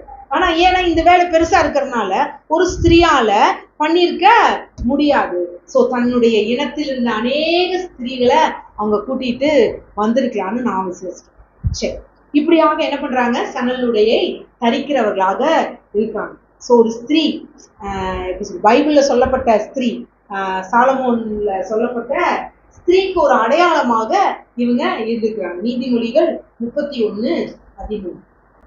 ஆட்டு மயிரையும் சணலையும் தேடி தன் கைகளினால் உற்சாகத்தோடே வேலை செய்ய போய் தேடிட்டு போதுதான் என்ன பண்ணணும், எங்கெல்லாம் வயல்வெளியில இருக்குதோ அங்கெல்லாம் இந்த பிளக்ஸீட்ஸ் என்ன பண்ணிட்டு வரணும், தேடிட்டு வரணும், அறுத்துட்டு வரணும். வந்துட்டுதான் என்ன பண்றாளா, அவள் உற்சாகத்தோட வேலை செய்ய. சும்மா அப்படி இப்படி எல்லாம் செய்யல, அவள் எப்படி செய்யறா, உற்சாகத்தோட வேலை செய்ய. சோ யார் இந்த ராகா, தாய் தகப்பனால் கைவிடப்பட்ட ராகா. எதுக்காக கைவிடப்பட்ட ராகா, அவளோட ஐடென்டிட்டி என்னவா இருந்துச்சு, வேசி என்ற அந்த தொழிலுக்காக கைவிடப்பட்ட ராகா. வேசின்ற பெயர் யாரால கொடுக்கப்பட்டது, ராஜாவால் கொடுக்கப்பட்டு ஊர் மக்களால் அழைக்கப்பட்ட ராகா. ஆனா அவள் அந்த ஐடென்டிட்டிக்குள்ள என்ன பண்ணல, தன்னை புகுத்தி கொள்ள வைக்கல, விரும்பல. ஆனா எப்படி இருந்திருக்கும், மற்றவர்களால் இவ என்ன பண்ணப்பட்டிருப்பா, அவமதிக்கப்பட்ட ராகா, மற்றவர்களால் மறக்கப்பட்ட ராகா. மனுஷர்கள் மறந்திருக்கலாம், மனுஷங்க அவமதிச்சிருக்கலாம், ஆனால் தேவன் இவளை நினைவு கூறுகிறார். அதனாலதான் எரிகோ கோட்டையெல்லாம் என்ன ஆகுது, ஆனா எரிகோ கோட்டையில இவ கோட்டை மட்டும் நிக்குது. ஆமென். ஆனா ஏன் இவ காப்பாத்தப்படுறா, ஏன் இவ காப்பாத்தப்படுறதுக்கு ஏதாவது ஒரு ரீசன் இருக்கணும்ல. ஏன் இதெல்லாம் சொல்லிட்டு நான் இதான் ஃபர்ஸ்ட் சொல்லியிருக்கணும், பட் நான் இதை லாஸ்டா சொல்ல விரும்புறேன். இதெல்லாம் நான் டைரக்ட் என்கவுண்டர் தான் இல்லையா. ஏன் இவ காப்பாத்தப்படுறா, ஏன் இவளுக்குள்ள இவ்வளவு மாற்றம். சொல்றா, கர்த்தரே வானத்திற்கும் பூமிக்கும் தேவனானவர்ன்றான். நான் அறிந்திருக்கிறேன், உங்க தேவன் எல்லாரையும் அழிச்சு போட்டுட்டு வராரு, எங்க மக்கள் எல்லாம் துவண்டு போயிருக்கிறாங்க, நான் அறிந்திருக்கிறேன், இவரே தேவனானவர் என்பதை நான் அறிந்திருக்கிறேன். சோ ராகாபின் மேன்மை என்ன, ராகாபின் விசேஷம் என்னன்னு பாத்தீங்கன்னா, she knows the God. அவள் அறிந்திருந்தாள். அதான் சொல்றாரு 1 யோவான்ல படிக்கும் போது படிக்கிறோம், பிதாவையும் அவர் அனுப்பிய கிறிஸ்துவையும் அறிவதே நித்திய ஜீவன். சோ நித்திய ஜீவனுக்கு ஏதுவாக பிதாவையும் யார் அறிந்திருந்தா, ராகா அறிந்திருந்தார். அறிந்திருந்ததின் மேன்மைதான் இவ்வளவு. சோ நான் செஞ்சாதான் அப்படியா, இல்ல, தேவன் தேடி வந்து அவளுடைய இருதயத்தை திறந்ததுனால, அவளுடைய கேள்விகளுக்கு பதிலாக எல்லாமாக யார் வந்தா? இயேசு கிறிஸ்து பிதாவிற்காக ஹெல்ப் பண்றாங்க. ஓகே, சோ தேவ மனிதருக்கு அவர் செய்த தயவு, தேவ மனிதருக்கு பிணக்காசுக்கும் காலேபுக்கும் அவள் செய்த தயவு, தன் சொந்த குடும்பத்தையே ரட்சிக்கும்படிக்கு தேவன் மாற்றி, ராகாப் செய்த உதவி அவருடைய ஜீவனுக்கு ஏதுவானதல்ல, தன் முழு குடும்பமும் அந்த காரியத்திலிருந்து என்ன பண்ணப்பட்டுச்சு? ரட்சிக்கப்பட்டது. ரட்சிக்கப்பட்டதுன்னு சொல்றதை காட்டிலும் என்ன பண்றது? காப்பாற்றப்பட்டார்கள். So God's favor அவள் மீது அளவில்லாமல் ஊற்றப்பட்டது. அது கட்டுக்கடங்காத ஆசீர்வாதமாக. அவள் எப்படி, எங்களோட கேரக்டர் எப்படி இருக்கு பாருங்க. அவங்க அப்பா அம்மா அவளை கைவிட்டுறாங்க, எல்லாம் கைவிட்டுறாங்க தான். ஆனா அவள் தன் தாய் தகப்பனை நினைவு கூறுது இல்ல? வா, எப்படிப்பட்ட ஒரு இது பாருங்க. இவள் தாய் தகப்பன் இவளை மறந்தே போயிடுறாங்க. அண்ணன் தம்பிக்கு கல்யாணம் நடந்திருக்குமா? கல்யாணம் நடந்திருக்காரா? பிள்ளைங்களுக்கு காதுக்கு தீர்ப்பாங்க, காதுக்கு தீர்க்க மாட்டாங்க. எத்தனை விசேஷங்கள் வந்திருக்கும். ஆனால் இவள் அவர்களால் மறக்கப்பட்டாள். ஆனால் தன் தேவனுடைய தூதர்கள் காலேபு பிணக்காசம் வந்து நிற்கும் பொழுது, நான் உங்களுக்கு உதவி செய்யறேன்ல, எங்க அப்பாவையும் அம்மாவையும் என் அண்ணன் தம்பியெல்லாம் இருக்காங்க, அவங்களே கொஞ்சம் காப்பாத்திருங்களேன், எனக்கு ஒரு ஆணை விட்டு தரீங்களா? இது சொல்ல போனா இன்னும் சீரியஸா படிங்க, அவளுக்கு என்ன காப்பாத்துங்கன்னு எனக்கு கேட்கவே இல்லை. நான் இங்கே ராகாவை கிறிஸ்துவின் அடையாளமா தன் ஜீவனையும் பாராமல், ஒரு ராஜா தன்னை கொண்ட பண்ணிடுவான்னு அவளுக்கு தெரியுமா தெரியாது. ஏன்னா வீட்டுல வந்து கதவை தட்டுறாங்க, என்னங்களா? ஏன்னா அலங்கத்துல இருக்கவங்களுக்கு தான் மேல வருவாங்கன்னு தெரியும், அதனால வராங்க. அது இந்தம்மா எப்படிப்பட்டம்மா, இன்னும் அவங்களுக்கு கைதட்டி மாறல இல்ல, இன்னும் அவங்களுக்கு பார்வை எப்படிதான் பார்த்துட்டு இருக்க அம்மாவை, அப்படிதாங்க பாக்குது. அந்த ஆண்கள் 2 பேர் வந்தாங்களே, அவன் வீட்டுக்கு வந்தாங்களா? அம்மா அப்பா வந்தாங்க, ஆனா போயிட்டாங்க அப்படின்னு சொல்றான். ஆனா தன் ஜீவனையும் பாராமல் அவள் அங்கே வேவுக்காரர்களை பாதுகாத்தது மாத்திரமல்ல, இங்க தன் தாயுடைய, தன்னுடைய தகப்பனுடைய, தன் சகோதரர்களுடைய ஜீவனை பாதுகாக்கணும்னு அவள் அங்கே விரும்புகிறவளாக காணப்படுகிறாள். ரஹாப் என்றால் ஒரு போராள். அவள் விஷயத்தை பெற்றுக்கொண்டு தன்னுடைய லைஃபோடைய சூழ்நிலையில அவளை அந்த ஐடென்டிக்குள்ள அவ என்ன பண்ணிக்கல, மாத்தி உட்கார்ந்துக்கல, அதை மாற்றும்படி அவள் முயற்சி செய்யறான். தன் கைகளினால் உற்சாகமா என்ன பண்றா, வேலை செய்யறா, நேர்களுக்கு வேலை கொடுக்குறா. இங்க போய் இப்படியே நீதிமொழிகள் 31 பாருங்க, அப்படியே ராகாவை வச்சு அப்படியே ஃபுல்லா படிக்கணும். ஏன்னா நீங்க அதை படிச்சீங்கன்னா நான் அடுத்த வாரம் ராகாவை பத்தி பேசுறது உங்களுக்கு டாப் கிளியரா புரிஞ்சும். ஆமென். தேவ தயவு இஸ் ஈக்குவல் டு மனித தயவு. நீங்க தேவனுக்கு தயவு செஞ்சீங்கன்னா மனித தயவு, மனித தயவு உங்களுக்கு கிடைச்சிச்சுன்னா தேவ தயவு. இது ஒன்னோட ஒண்ணு. தேவ மனிதர்களுக்கு நம்ம ஊழியம் செய்யும்போது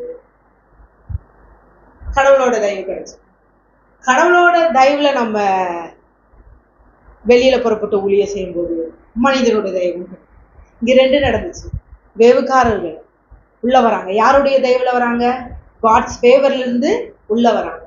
உள்ள வரும்போது ஏற்கனவே ஒரு தயவு பெண்ணின் மூலயமாக ராகாப் அவர்களுக்கான ஒரு மனித தயவாக ஆயத்தமாகியது. ஸோ இப்போ இங்க ஊழியக்காரர்களாக இருக்கிற இவர்களுக்கு யாரு தயவு பண்றா? ராகாப் உதவி செய்கிறார். ராகாப்புக்கு இப்ப யாருடைய தயவு கிடைக்கிறது? தேவ தயவு.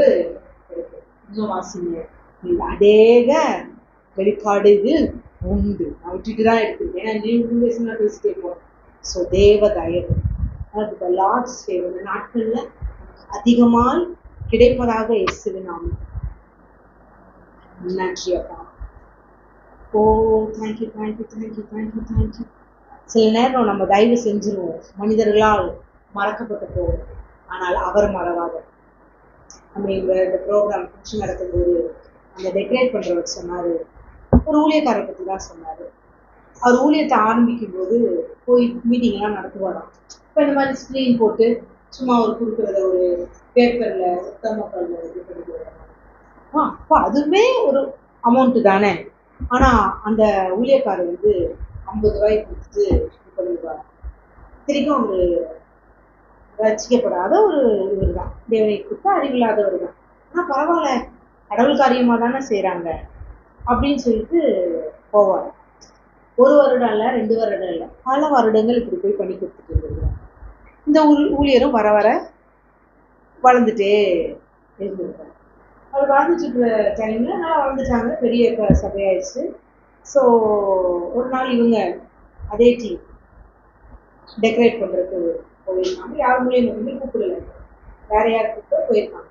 இப்போ அந்த பாஸ்டர் வந்து பார்த்துட்டு யார் டெக்கரேட் பண்றா அப்படின்றது, ஐயா நான் தாங்க அப்படின்னு சொல்லி, ஓ நீங்களா, நல்லா பண்ணி கொடுங்கப்பா அப்படின்னு போயிட்டார். இவருக்கு இவர் அடையாளம் தெரியுது. ஆனால் அன்னைக்கு 200 ரூபா 300 ரூபா 400 ரூபாய்க்கு செஞ்ச வேலைக்கு ஒரு 50 ரூபா அவர் கொடுக்கும்போது அவங்க இது பெருசா வாங்கிக்கிட்டாங்க. ஏன்னா கடவுளுக்காக தானே செய்யறாரு. நான் மனுஷன் மறந்துட்டான் எப்படி இது பண்ணாங்கன்னு. மனுஷன் தானே, அவர் என்ன பண்ணிட்டாரு, அந்த மனிதரையே மறந்துட்டாரு. ஆனா தேவன் மறவாதவர் இல்லையா? இன்னைக்கு அவங்களுக்கு வேற வேற விதத்துல ஆண்டவர் நன்மையை செஞ்சுட்டு இருக்காங்க. இப்ப பாத்தீங்கன்னா ஒன் ஆஃப் த திருச்சியில ஒரு நல்ல ஆடியோ சிஸ்டம், நல்ல ஒரு இது சொல்லலாம், இவங்க கிட்ட போங்கப்பா அப்படின்னு கேட்கிற அளவுக்கு தேவன் அவர்களை உயர்த்தி வைத்திருக்கிறார். ஸோ நீங்க உதவி செஞ்ச ஊழியக்காரர்கள் கூட உங்களை மறந்துடலாம், ஆனால் தேவன் ஒரு பொழுதும் அதை மறவாது. ஏன்னா அவர் ஒருத்தர் தான் மாறாதவர், அவர் ஒருத்தர் தான் நம்மை மறவாதவராக. ஏன் இதை சொல்ல வந்தேன்னா, don't let anybody to hurt your heart. ஒருத்தரும் உங்களோட இருதயத்தை காயப்பட்டு அனுமதிக்க. அவங்க பேசுற ஒரு இந்த வார்த்தை உங்க ஹார்ட்டுக்குள்ள விடவே விடாதீங்க. உங்கள் இருதயம் தேவனால் காக்கப்பட்டது. அடிக்கடி சொல்றதா, don't let anybody's emotions to control your heart. Don't let anybody's feelings to control your heart. சொல்ல போனா உங்க எமோஷனே உங்க இருதயத்தை கண்ட்ரோல் பண்ண விடாது. எமோஷன்றது ஒரு சோர்ஸ். எமோஷன்றது என்னது? ஒரு சோர்ஸ். அப்படி மாத்துங்க உங்க எமோஷன், அப்படி மாத்துங்க. ஒரு source to know God. To know God. இன்னைக்கு நான் உட்காந்து படிக்கும்போது ராகாவோட இது படிக்கும்போது வேற மாதிரி இருந்துச்சு. அப்படி கண்ணுல ஊத்துது. நான் அப்படியே நான் சாப்பிட்டுட்டு தான் இருக்கோம், இப்ப சாப்பிடுறோம். நான் சாப்பிடும் போதுதான் எனக்கு இதுதான் இருந்துச்சு. எவ்வளவு கஷ்டப்பட்டிருப்பா, அவன் எவ்வளவு காயப்பட்டிருப்பா. அவங்க இருதயத்துல வச்சு இவனை நம்ம நம்பணுமே, சுத்தி வந்தானே நமக்கு ஹெல்ப் பண்ணுவான்னு நினைச்சிருப்பானே, இன்னைக்கு அவனை ஹெல்ப் பண்ணலையே. எவ்வளவு இதாயிருக்கும். தேவன் அவருடைய சத்தத்தை அந்த இருதயத்தில் துணிக்க செய்தார். எனக்கு ரொம்ப இதா இருந்துச்சு. மனிதனுடைய சத்தம், ராகாவின் சத்தம் மனிதனுடைய காதுகளில் கூட துணிக்கலையா, ஆனால் ராகாவின் சத்தம் தேவனுடைய இருதயத்தில் துணித்ததா. அதனாலதான் அவளுக்கான இரட்சகராக இவர்களை அனுப்புகிறோம். சில நேரங்களில் நம்மளும் சில இடங்களை மறக்கப்பட்டிருக்கலாம், மறைக்கப்பட்டிருக்கலாம், அவமதிக்கப்பட்டிருக்கலாம். கவலைப்படாதீங்க, உங்களுக்கான இரட்சகர் ஒருவர் இருக்கிறார். உங்களை உயர்த்தி பிடிக்கும்படியாக, உங்களை உயர்த்தி பிடிக்கும்படியாக ஒரு தேவன் உங்களுக்கு இருக்கிறார். ஆனா ஒன்னே ஒண்ணு தீர்மானிங்க, இதுதான் என் வாழ்க்கை அப்படின்னு அங்க செட்டிலே ஆயிராதீங்க. ஜஸ்ட் கிழித்து கொண்டு வாங்க. சணல் தட்டை அவர் கையில் எடுக்கும் போது அது எவ்வளவு குத்தி இருக்கு, எவ்வளவு காயப்பட்டிருக்கும். ஏன்னா அவள் அவ்வளவு ஒரு லக்ஸரி லைஃப் தான். அழகா ட்ரெஸ் பண்ணிக்கலாம், இது பண்ணிக்கலாம். ஒரு லக்ஸரி லைஃப்ல இருந்து அலங்கத்து மேல எவ்வளவு வெயில் அடிச்சிருக்கும்.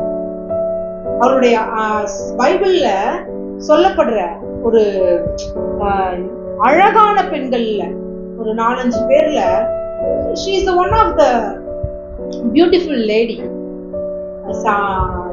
சாரா, அதுக்கப்புறம் இவங்க பத்சேபால், அப்புறம் நம்ம இவங்க ராகாப், 2-3 பேர். சோ அவ்வளவு அழகான ஒரு சௌந்தரிய உள்ள ஸ்திரீ. அலங்கத்துக்கு மேல போய் அத என்ன சொல்றது, கிழிச்சு இது பண்ணி எத்தனை வேலை செஞ்சிருப்பாங்க. ஐயோ எனக்கு லைஃப் வேண்டாம், நான் இதுவே நல்லா இருந்துச்சு, அவங்க திரும்பி போகல.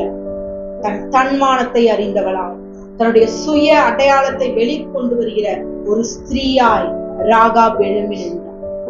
உமன்ஸ் டேயோட இதுவே இதுதான். சும்மா உமன்ஸ் டேன்றது ஏதோ என்ன சொல்றது, கூடி ஒரே கலர் ட்ரெஸ் போட்டுக்கிட்டு ஒரு நாள் ஒன் மேன் ஸ்டாண்ட் மாதிரி ஒரு பாஸ்டமாவை அன்னைக்கு மட்டும் பேச விட்டுட்டு பெண்கள் எல்லாம் சேர்ந்து கேக்கு கொண்டாடி வெட்டிக்கிட்டு அதல்ல. எதற்காக அவள் போராடி? நீங்க எந்த நிலையில இருக்கீங்க? அதுல இருந்து மீண்டு வந்திருக்கீங்களா? அதுக்கு தேவனுக்கு நன்றி சொல்லுங்க. மீண்டு வர முடியாத அநேகருக்கு கை தூக்கி விடும்படியாக தாயாக என்னை அழைத்திருக்கிறாள்ன்றத அறிந்தவர்களாக நம்ம உமன்ஸ் டே கொண்டாடுறோம். ஓ தேங்க்யூ ஃபாதர். நன்றி செலுத்துறேன், நன்றி செலுத்துறப்பா. தகப்பனே அப்பா, இந்த நாளில் அப்பா தயவுக்காக, மனித தயவுக்காக ஏங்கி நிற்கிற ஒவ்வொரு பிள்ளைகளுக்கும் மனித தயவு சென்று அடையட்டும் கர்த்தாவே. கர்த்தாவை தனித்திருக்கிறோம், எங்களை யாரும் தூக்கி விட முடியலையே என்று சொல்லி இருக்கிற ஒவ்வொருவருக்கும் உமது அப்பா இரக்கம் கடந்து செல்வதாக தகப்பனே, உமது நன்மை கடந்து செல்வதாக தகப்பன். ஓ S, many want to change their identity. அநேகர் தங்களுடைய அடையாளத்தை மாற்ற விரும்பி தவித்துக் கொண்டிருக்கிறாங்கப்பா. ஓ இப்படி ஒரு பேரால நான் அழைக்கப்பட நான் விரும்பலன்னு சொல்லி அப்பா தவித்துக் கொண்டிருக்கிற ஒவ்வொரு ஸ்திரீகளையும் அப்பா தகப்பன் இந்த நேரத்துல உங்க கரத்துல ஒப்பு கொடுக்கிறப்பா. ஓ அவர்களை தூக்கி எடுக்கிற உமது கரம் அவர்களை நோக்கி பாய்ந்து செல்வதற்காக உமக்கு நன்றி செலுத்தும், நன்றி செலுத்துவோம் தகப்பனே. தகப்பனே அப்பா, நாங்களும் அப்பா இந்த பூமிக்கு அப்பா தகப்பனே அப்பா நாங்கள் இருக்கிற பட்டணத்திற்கு அந்த தாயாக எழும்ப அநேகரை வாழ்த்த எல்லா பெண்களையும் அப்பா உங்க அன்பிலாலே நாங்கள் ஊக்கப்படுத்த உற்சாகப்படுத்த ஓ எங்களை நீ பலப்படுத்துவதற்காக உங்களுக்கு நன்றி செலுத்துகிறோம், நன்றி செலுத்துறோம் தகப்பனே. நாங்கள் இங்கு எழும்பி நிற்க, ஸ்திரீகளாக எழும்பி நிற்க தகப்பனே உங்களுக்கு உறுதுணையாய் இருந்த அப்பா எங்கள் தகப்பன், எங்கள் சகோதரர்கள் அப்பா, எங்களுடைய துணைவியார், துணையாளர், கணவராயிருக்கிற பணியில் கொடுத்த அந்த ஏற்ற துணை, இன்னும் அநேக தகப்பனை ஆவிக்குரிய ரீதியில் எங்களை வளர்த்திய தகப்பன்மார்கள், சகோதரர்கள் எல்லாரையும் உங்க கரத்துல ஒப்பு கொடுக்கிறப்பா. அவர்கள் இல்லாவிட்டால் நாங்கள் நிற்க முடியாது தகப்பன். உங்கள் பெண்களாக எழுந்த அவர்கள் செய்த உதவிக்காக உங்களுக்கு நன்றி செலுத்துகிறோம், நன்றி செலுத்துகிறோம் தகப்பன். Thank you father. எல்லா துதி கன மகிமையும் உமக்கே செலுத்துகிறோம். இயேசு நாமத்தில் ஜெபிக்கிறோம் ஜீவனுள்ள நல்ல பிதாவே. ஆமென், ஆமென். God bless you all.